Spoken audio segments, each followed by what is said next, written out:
नमस्कार। आज हम अच्छा संवाद मॉडल बनाने के तरीकों पर चर्चा करने जा रहे हैं। एक बढ़िया संवाद मॉडल में इस ढंग से कहना और सुनना शामिल है जिससे कि आपका बच्चा सम्मानित और महत्वपूर्ण महसूस कर सके। अपने बच्चे से जब आप बातचीत कर रहे हो तो उस वक्त उस पर अपना पूरा ध्यान दें। बच्चे को अपना विचार या फीलिंग्स को आपसे कहने के लिए प्रोत्साहित करें। हमेशा विचार करें कि आपका बच्चा कितना समझ सकता है और उसका ध्यान कितनी देर तक बना रह सकता है। बच्चे संवाद कौशल तब अच्छी तरह सीख पाते हैं जब बड़े उनके साथ प्रभावकारी तरीके से संवाद करते हैं। बच्चे, विशेषकर नन्हे बच्चे, स्पंज के समान होते हैं। वे आपकी कही हर बात को आत्मसात कर लेते हैं। अगर आपके बच्चे ने देर से बोलना शुरू किया है या उसे विशेष प्रकार की जरूरत है, तो जरूरी है कि उसे बातचीत करना सीखने में मदद के लिए आप उसके साथ बात करने के अपने तरीके पर ध्यान दें। छोटे बच्चे कितनी सार्थक भाषा सुनते हैं, इससे उनके भविष्य पर बहुत फर्क पड़ता है। इससे उनका शब्द भंडार, उनकी पढ़ने की क्षमता और स्कूल में उनकी सफलता बढ़ती है। बच्चे के साथ या बच्चे के आसपास हमारी बात करने के अनेक तरीके हो सकते हैं, जिससे उन्हें भाषा को बेहतर ढंग से सीखने में मदद मिलेगी। ये तरीके हैं आत्मसंवाद, समानांतर बातचीत, बातचीत का प्रसार और विस्तार। आइए हम इनमें से एक एक पर विस्तार से गौर करते हैं। आत्मसंवाद। आप जब बच्चे की समझने योग्य भाषा में उनसे बताते हैं कि घर में आप क्या क्या कर रहे हैं, तो इसे आत्मसंवाद, सेल्फ टॉक कहते हैं। इसका अर्थ है जब आपका बच्चा मौजूद रहे, उस वक्त आप जो कर रहे हैं, देख रहे हैं, खा रहे हैं, छू रहे हैं या सोच रहे हैं, इसके बारे में बात करना। उदाहरण के लिए लंच के समय आप कह सकते हैं, पटेटो करी यहाँ है, मैं तुम्हारी प्लेट में पटेटो करी डाल रहा हूँ, अब खाने का समय है। या नहाने के दौरान, पानी डालो, अपने हाथों पर साबुन के झाग रगड़ो, साबुन धो लो, सब हो गया। और सुपरमार्केट में बच्चे को कार्ट में रखकर आप कह सकते हैं, मुझे ब्रेड, दूध और अंडे लेने हैं, मैं पहले ब्रेड लूँगा क्योंकि यह हम जहाँ खड़े हैं उसके सबसे करीब है, उसके बाद दूध लूँगा जो स्टोर के पिछले हिस्से में रखा है। अरे, उन लोगों ने ब्रेड को नए शेल्फ में रख दिया है, मुझे मिल ही नहीं रहा था। देखो, वह बोट है और उसके भीतर क्या है, उसमें मछली है।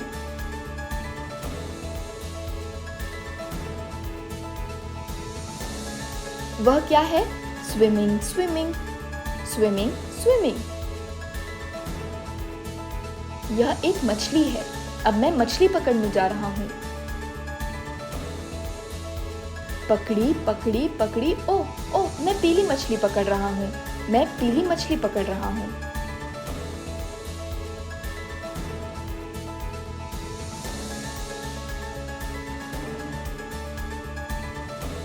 समानांतर बातचीत उस बातचीत को कहते हैं जब आप अपने बच्चे को यह बताने के लिए कि वह क्या कर रहा है, उसके समझने योग्य सरल भाषा का प्रयोग करते हैं। बच्चा क्या छू रहा है, देख रहा है, महसूस कर रहा है, सूंघ रहा है और सुन रहा है, इसके बारे में बात करें। जब आप अपने बच्चे के साथ खेल रहे होते हैं, उस वक्त ढेरों समानांतर बातचीत कर सकते हैं।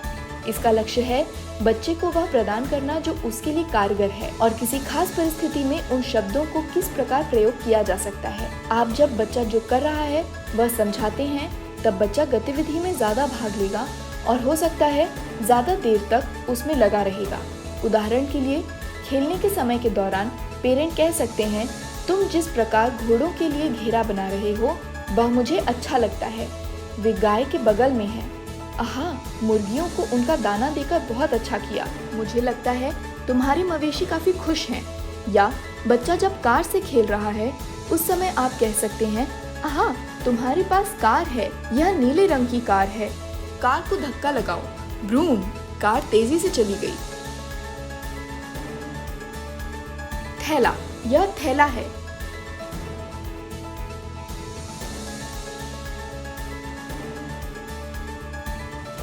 जॉन थैले की ओर देख रहा है। आँखें, आँखों को देखो, आँखें, नाक।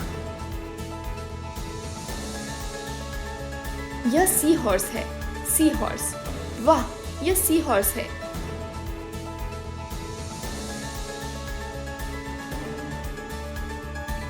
कूदना, मेंढक कूद रहा है, हाँ, बहुत बढ़िया। यह सी हॉर्स है, सी हॉर्स तैर रहा है। आपको आत्म बातचीत या समानांतर बातचीत का प्रयोग करते समय कुछ चीजों का ध्यान रखना होगा। उस क्षण आपके बच्चे के लिए जो गतिविधियां रुचिकर हों उसका वर्णन करें। बच्चे को ध्यान से देखें और अगर किसी चीज में रुचि ले रहे हैं तो उससे इसके बारे में बात करें। अगर वह आसपास देख रहे हैं या किसी दूसरी चीज के बारे में सोच रहे हैं तो उस समय उसे नहीं समझाएं। यह एक बाल निर्देशित चाइल्ड डायरेक्टेड गतिविधि है, जिसका अर्थ है कि आप अपने बच्चे को ऐसा कुछ करने को मजबूर नहीं करेंगे जो आप उससे करवाना चाहते हो। दिन भर छोटी छोटी अवधि में आत्म बातचीत करें और लगातार आत्म बातचीत नहीं करें। बच्चे से यह उम्मीद नहीं करें कि आप जो कहेंगे उसे बच्चा दोहराएगा ही। यहाँ लक्ष्य यह है कि उन्हें खेलने के दौरान या दैनिक दिनचर्या के दौरान जितना संभव हो सके उतनी अर्थपूर्ण भाषा में सुनने दिया जाए। हम आत्म बातचीत और समानांतर बातचीत का प्रयोग बच्चे को शब्दों का अनुभव कराने के लिए करते हैं। इसका उपयोग उन्हें यह महसूस कराने के लिए भी करते हैं कि बातचीत करना मजेदार और कार्यात्मक है, ताकि बाद में वह पहले सुनी और इकट्ठा की गई भाषा का प्रयोग कर सके। साथ ही इन दो तकनीकों से बच्चे के समझ का अंतर कम करने में मदद मिलती है। वस्तुओं, क्रियाओं और अनुभूतियों के नाम होते हैं और उनका नाम बताया जा सकता है। अगर वे आपकी नकल करते हैं या दोहराते हैं तो यह शानदार बात है, लेकिन इस बिंदु पर हमें उनसे यह अपेक्षा नहीं करनी चाहिए कि जो कहा जा रहा है वे उस पर प्रतिक्रिया करेंगे या दोहराएंगे। बच्चे के लिए सरल छोटे छोटे वाक्यों का प्रयोग करें। उम्र के अनुसार यथोचित शब्दों और वाक्यांशों का प्रयोग करें। कुछ बच्चे अगर केवल एक या दो शब्द बोले जाएं तो बेहतर समझ सकते हैं, जैसे कि बर्तन सूखना आदि, ना कि मैं छोटा ब्लू कप धो रहा हूँ जैसे ज्यादा लंबे वाक्यांश या वाक्य बोले जाएं। और सबसे बढ़कर बच्चों की जिस गतिविधियां कार्य में रुचि है उससे उसका ध्यान हटाने के लिए कोई आत्म बातचीत या समानांतर बातचीत का प्रयोग नहीं करें। अगर आपका बच्चा किसी पिन व्हील या स्टिकर पर उत्सुकता पूर्वक देख रहा हो तो उसके बारे में बात करें। आप जो कुछ कर रहे हैं उसकी ओर उसका ध्यान मोड़कर उसका फोकस भंग नहीं करें। हमें यह याद रखना है कि नन्हे बच्चे अपनी अभिरुचि का अनुसरण करके ही सबसे बढ़िया सीखते हैं। इन तरीकों को बातचीत के रूप में प्रयोग करें और इस बात का ध्यान रखें कि बच्चे पर बहुत ज्यादा विवरण का बोझ नहीं पड़े। बातचीत के बीच बार बार रुकें ताकि बच्चा इसमें मौखिक या अमौखिक रूप से शामिल हो सके। इसके बाद हम कुछ रणनीतियों पर गौर करेंगे जिन्हें आप वैसे बच्चों को ग्रहणशील और अर्थपूर्ण भाषा सिखाने के लिए प्रयोग कर सकते हैं जो कम से कम कुछ शब्द बोल लेता है। विस्तार। अगर आपका बच्चा बोलना शुरू कर रहा है तो आप उसकी कही बातों को दोहराकर, छूट गए शब्दों को जोड़कर या एक ज्यादा पूर्ण वाक्य बोलकर उसे प्रोत्साहित कर सकते हैं। याद रखें, आप बच्चे से यह अपेक्षा नहीं कर सकते हैं कि आपने जो कहा है वह उसे दोहरा देगा और न दोहराने के लिए उस पर दबाव डालें। यहाँ बच्चा भविष्य में जिनका प्रयोग करेगा उन शब्दों और वाक्यों की संरचना दिखाने के पहले उनसे जो कहा है उसे स्वीकार करना ज्यादा महत्वपूर्ण है। उदाहरण के लिए, अगर आपका बच्चा कहता है बस, तो आप कह सकते हैं हाँ बड़ा बस।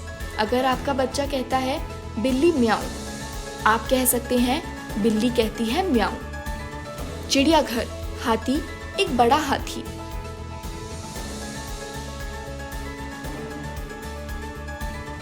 इस प्रकार वे मेरे पास भेजते हैं, इसीलिए वे मुझे एक जिराफ भेजते हैं। जिराफ। जिराफ बहुत ऊंचा है, इसीलिए मैंने उसे वापस भेज दिया। वापस। प्रसार। बच्चे की कही बातों को प्रसार देने के लिए हम बस वार्तालाप के तरीके से बच्चे के कथन का उत्तर देते हैं, कुछ नई जानकारी को जोड़ते हुए जो बच्चे को जो कहना है उससे संबंधित है। ये विस्तारों के समान है, लेकिन इसमें आप अपने बच्चे की भाषा को विस्तार देने के साथ साथ कुछ नई जानकारी भी जोड़ते हैं। उदाहरण के लिए, सुबह में या तैयार होते हुए बच्चा कहता है दांतों ब्रश। आप इसका प्रसार करते हुए कह सकते हैं तुम अपने ब्लूटूथ ब्रश से अपने दांतों को साफ ब्रश कर रहे हो। और बाहर खेलते वक्त बच्चा कहता है गिर गया। आप इसका विस्तार करके कह सकते हैं तुम गिर गए, तुम रेत पर गिर गए। ऊंचा जिराफ। जिराफ बहुत ऊंचा था।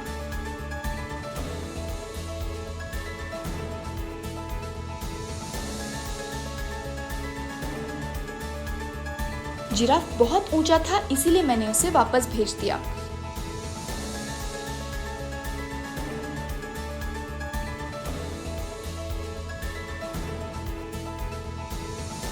यह जरूरी है कि आप सही स्तर पर अपने बच्चे के साथ बात करें। विवरण के साथ बताने के समय अपने बच्चे से थोड़े ऊंचे स्तर पर बोलने की कोशिश करें।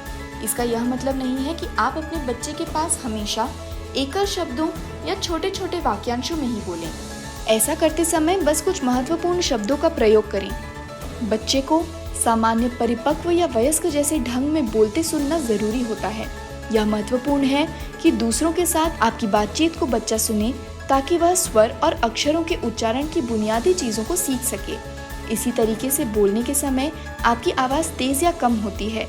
अगर बच्चे ने अभी बोलना आरंभ नहीं किया है तो उसे विवरण सुनाने के लिए एक बार में 1 या 2 शब्दों का प्रयोग करें। उदाहरण के लिए, लंच के दौरान जब आप डब्बे से मटर बाहर निकालने के बाद बच्चे को दिखाते हैं तब कहें मटर। जब आप अपने बच्चे की ट्रे में मटर रखने के लिए उसे डोल से बाहर निकालते हैं तो कहें डोल। जब आपका बच्चा कौर लेता है और उसे सब अच्छा लगता है तो कहें बढ़िया। अगर वह बस एक ही शब्द बोल रहा है तो आपको उदाहरण के रूप में 2 या 3 शब्द कहने चाहिए। याद रखें कि उसे यह दोहराना आवश्यक नहीं है।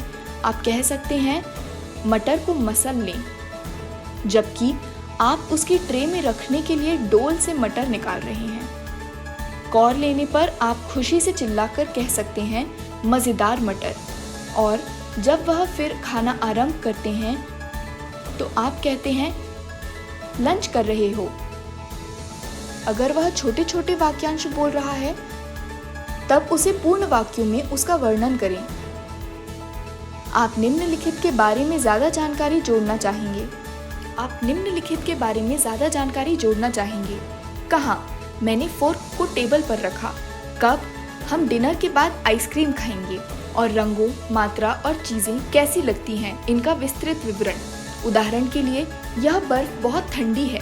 जब आप अपने बच्चे के साथ बातचीत करेंगे उस समय आपके लिए इन चीजों को ध्यान में रखना जरूरी होगा। धन्यवाद।